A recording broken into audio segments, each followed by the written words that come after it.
Let's turn to business news now with Madison Reedy on the other side of me in the Auckland studio. Hi, Madison. Hello.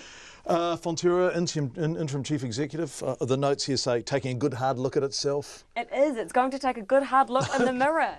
The dairy cooperative is. So the milk's turned a bit sour over there, it seems. And as we just heard in the news as well, we've been hearing it all day. You know that when business news hits the news, it's a big day. Fonterra is so big, right? It is our biggest company. So today we obviously had the interim chief executive announcement, but we already did hear in March that Teo Spearings, the now previous chief executive, was going to stand down. So that was announced with its interim financial results, which at the same time they announced a $348 million loss, which obviously happened under his reign. So a bit of context around Miles Hurrell, the now interim chief executive. He's a bit of a dairy veteran. He's been at Fonterra for 18 years. Now, he was the chief operating officer of FarmSource, so does have a very close relationship with dairy farmers, Fonterra's dairy farmers there. And so Teo is staying on, as was mentioned just then too. Teo will stay on for 1 month, even though he's been on there, you know, with that kind of change since when he said he would step down in March. He feels necessary to stick around for about another month. And as you probably remember, there was a bit of a contest around his salary that was announced, I think, last year. He was paid out in 2017 for that financial year, had an $8 million pay packet, which made him the top paid chief executive in New Zealand. So I've calculated that, and for the month that he's sticking around with his base salary of $2.5 million, for the next month he's going to be paid about $205,000 and $233.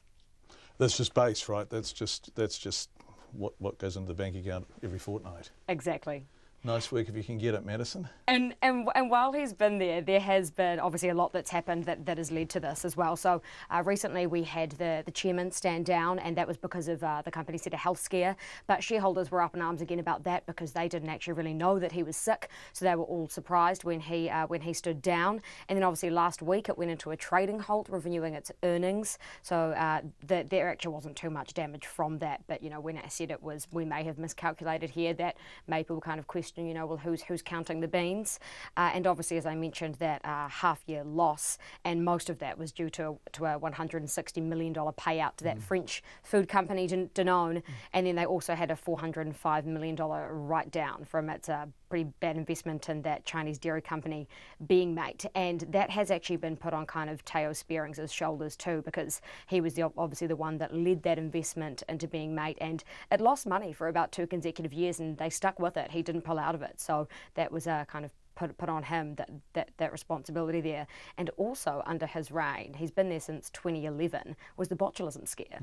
All the way back then in 2013, so that's on him too.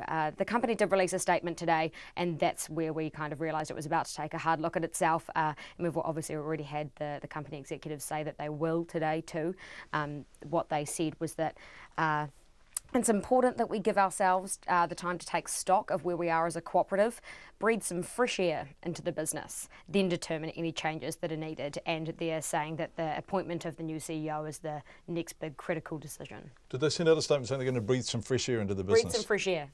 Like a pasture. Does it not just put you in that mental picture, doesn't it? It does. It puts me in the mental picture of the people sitting around that office writing that nonsense and charging $800 an hour to come up with breathing fresh air. Thanks, Madison. Smaller business, but Esquires is buying Mojo. Coffee merger, really. Esquires and Mojo, both cafes, obviously. Why are they doing that? Well, so the company that owns Esquires all over the world is called Cook's Global Foods, and it announced today that it has entered into a conditional agreement with Mojo, which was founded in Wellington about 15 years ago, and they are going to acquire 100 shares of it, and that values Mojo at $19 million.